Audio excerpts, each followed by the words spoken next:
भक्ति और सूफी आंदोलन प्रतियोगी परीक्षा की दृष्टि से महत्वपूर्ण है। इनसे संबंधित प्रश्न अक्सर पूछे जाते हैं। तो आइए भक्ति और सूफी आंदोलन से संबंधित महत्वपूर्ण प्रश्नों को हल करें। पहला प्रश्न है, चैतन्य ने भक्ति आंदोलन में जो विशिष्टता जोड़ी वह थी? सही उत्तर है कीर्तन। चैतन्य ने भक्ति आंदोलन में कीर्तन की विशिष्टता जोड़ी। वे कृष्ण भक्ति कीर्तन द्वारा क्या करते थे? वे कभी कभी कीर्तन करते करते बेहोश हो जाते थे, हंसने लगते थे, रोने लगते थे। अगला प्रश्न है, भारत में चिश्तिया सिलसिले की स्थापना किसने की थी? सही उत्तर है मोइनुद्दीन चिश्ती। ख्वाजा मोइनुद्दीन चिश्ती 1192 ईस्वी में शिहाबुद्दीन गौरी की सेना के साथ भारत में आए थे और बाद में उन्होंने ही चिश्तिया परंपरा की नींव रखी। अगला प्रश्न है, पुष्टि मार्ग के दर्शन का प्रारंभ किसने किया? सही उत्तर है वल्लभाचार्य। वल्लभाचार्य वैष्णव धर्मानुयायी थे। वे पुष्टि मार्ग के संस्थापक थे तथा इनका दर्शन शुद्धाद्वैत कहलाता है। अगला प्रश्न है, सूफियों में से किसे तुर्कल्ला की पदवी दी गई थी? सही उत्तर है अमीर खुसरू को। अमीर खुसरू शेख निजामुद्दीन औलिया, जिसे महबूब इलाही तथा सुल्तान उल औलिया भी कहा जाता है, के मुरीद हो गए। शेख निजामुद्दीन औलिया ने ही खुसरू को तुर्कल्ला की संज्ञा से विभूषित किया था। अगला प्रश्न है, निम्नलिखित में से किस सूफी संत ने यौगिक क्रिया को अपनाया और सिद्ध कहलाए? सही उत्तर है निजामुद्दीन औलिया।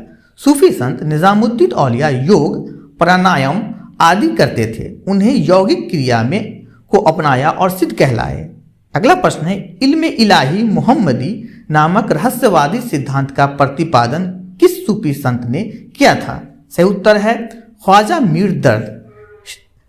नक्शबंदी सिलसिले में एक नई परंपरा इल्म इलाही मोहम्मदी विकसित हुई, जिसका अर्थ मोहम्मद के आदेशों में ईश्वरीय ज्ञान होता है।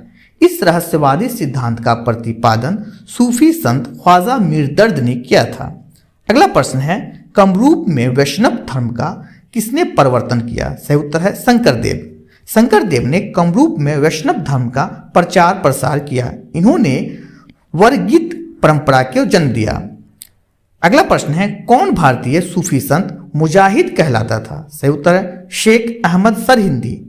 शेख अहमद सरहिंदी वहदतुल उल वजूद सिद्धांत का समर्थन करते थे। वे अपने आप को इस्लाम धर्म का दूसरा सुधारक मुजाहिद उल अल्फ सानी मानते थे। अगला प्रश्न है, वे चिश्ती संत कौन थे जिनके प्रति शहाबुद्दीन गौरी बहुत अनुकूल था? सही उत्तर है ख्वाजा मोइनुद्दीन चिश्ती। ख्वाजा मोइनुद्दीन चिश्ती 1192 ईस्वी में शहाबुद्दीन गौरी की सेना के साथ भारत आए थे। गौरी उनके प्रति बहुत अनुकूल था। ख्वाजा मोइनुद्दीन चिश्ती के भारत में चिश्ती पंथ की शुरुआत की थी तथा अजमेर में अपना निवास स्थान बनाया। अगला प्रश्न है, सिख परंपरा के अनुसार निम्नलिखित में से किस सूफी संत हर मंदिर की स्थापना का श्रेय दिया जाता है? सही उत्तर है मियां मीर। सिख परंपरा के अनुसार गुरु अर्जुन देव के समय में हर मंदिर की नींव सूफी संत मियां मीर ने रखी थी। अगला प्रश्न है, राधा और कृष्ण की भक्ति को लोकप्रिय बनाने वाले वैष्णव संत थे? सही उत्तर है चैतन्य। बंगाल में वैष्णव संत चैतन्य ने अपने गीत यानी कीर्तन के द्वारा राधा एवं कृष्ण की भक्ति को लोकप्रिय बनाया। अगला प्रश्न है, निम्नलिखित में से किसने कभी संन्यास ग्रहण नहीं किया? सही उत्तर है वल्लभाचार्य। वल्लभाचार्य ने संन्यास नहीं ग्रहण किया था। इन्हें शुद्धाद्वैत दर्शन की नींव रखी। वल्लभाचार्य के पुत्र विठल नाथ ने इनके संप्रदाय को आगे बढ़ाया। अगला प्रश्न है, सफीनत उल औलिया का लेखक कौन है? सही उत्तर है दारा शिकोह। सफीनत औलिया की रचना दारा शिकोह ने की थी। इसमें विभिन्न सिलसिले के सूफी संतों की जीवनी है। इसके अलावा दारा शिकोह ने सकीनत उल औलिया, हसनात उल आरिफीन, तरीकत उल हकीकत तथा रिसालाए हकनुमा जैसे सूफी ग्रंथों की रचना की थी। अगला प्रश्न है, बीजक किसके वचनों का संग्रह है? सही उत्तर है कबीर। अगला प्रश्न है, शेख सलीम चिश्ती की समाधि कहाँ पर है? सही उत्तर है फतेहपुर सीकरी। मुगल शासक अकबर ने शेख सलीम चिश्ती की समाधि फतेहपुर सीकरी की जामा मस्जिद के प्रांगण में बनाई थी। अगला प्रश्न है, विठोबा उपासना लोकप्रिय थी? सही उत्तर है महाराष्ट्र। संत तुकाराम द्वारा महाराष्ट्र में बरकरी संप्रदाय की स्थापना की गई थी। इस संप्रदाय के प्रमुख देवता विट्ठल या विठोबा थे। विठोबा की उपासना महाराष्ट्र में भक्ति आंदोलन का प्रमुख आधार था। अगला प्रश्न है, निम्नलिखित में से पुष्टि मार्ग के आचार्य कौन है? सही उत्तर है बल्लभ।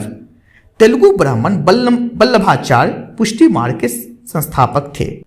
अगला प्रश्न है, तरन तारण नामक नगर की स्थापना करने वाले सिख गुरु कौन थे? सही उत्तर है गुरु अर्जुन। गुरु अर्जुन देव ने तरन तारण और करतपुर नामक नगर बसाए। इन्होंने सिखों की धार्मिक पुस्तक आदि ग्रंथ को भी संकलन किया था। अगला प्रश्न है, निम्नलिखित संत में से किसे उसके अनुयायी विष्णु का अवतार मानते थे? सही उत्तर है चैतन्य। चैतन्य महाप्रभु के अनुयायी उन्हें विष्णु का अवतार मानते थे। चैतन्य बंगाल के प्रसिद्ध वैष्णव संत थे। उन्होंने कीर्तन के माध्यम से कृष्ण की आराधना की। अगला प्रश्न है, गोविंद किसके गुरु थे? सही उत्तर है शंकराचार्य। गृह त्याग के पश्चात सर्वप्रथम शंकराचार्य नर्मदा नदी के तट पर आए, जहां गौड़पाद के शिष्य गोविंद योगी को उन्होंने अपना प्रथम गुरु बनाया। गुरु ने उन्हें परमहंस की उपाधि दी। अगला प्रश्न है, पुराणों का अध्ययन करने वाले प्रथम मुसलमान था? सही उत्तर है अल-बिरूनी। अल-बिरूनी प्रथम मुसलमान था जिसने पुराणों का अध्ययन किया था। इन्होंने भारत की सामाजिक राजनीतिक अवस्था का वर्णन अपनी रचना किताबुल हिंद में किया है। अगला प्रश्न है, निम्नलिखित सूफियों में से किसको अलग कहा जाता है? सही उत्तर है अब्दुल कुद्दूस गंगोई।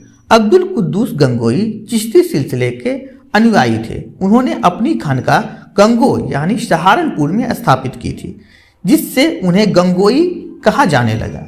ये अलख नाम से कविताएं लिखते थे, इसलिए इन्हें अलग कहा जाता था। अगला प्रश्न है, योग कलंदर नामक पुस्तक का रचयिता था? सही उत्तर है सैयद मुर्तुजा। अगला प्रश्न है, निम्नलिखित में से किसने भारत को पृथ्वी का स्वर्ग कहा है? सही उत्तर है अमीर खुसरू। अमीर खुसरू का मूल नाम मोहम्मद हसन था। ये तूतीय हिंद नाम से भी प्रसिद्ध थे। खुसरू सूफी संत निजामुद्दीन औलिया के शिष्य थे। इन्होंने अपनी रचना में भारत को पृथ्वी का स्वर्ग कहा है। अगर आप अभी भी इस चैनल को सब्सक्राइब नहीं किया है तो कर लें और बेल आइकन दबा लें, ताकि जो नई वीडियो हो और सूचनाएं वो आप तक पहुंच सके। धन्यवाद।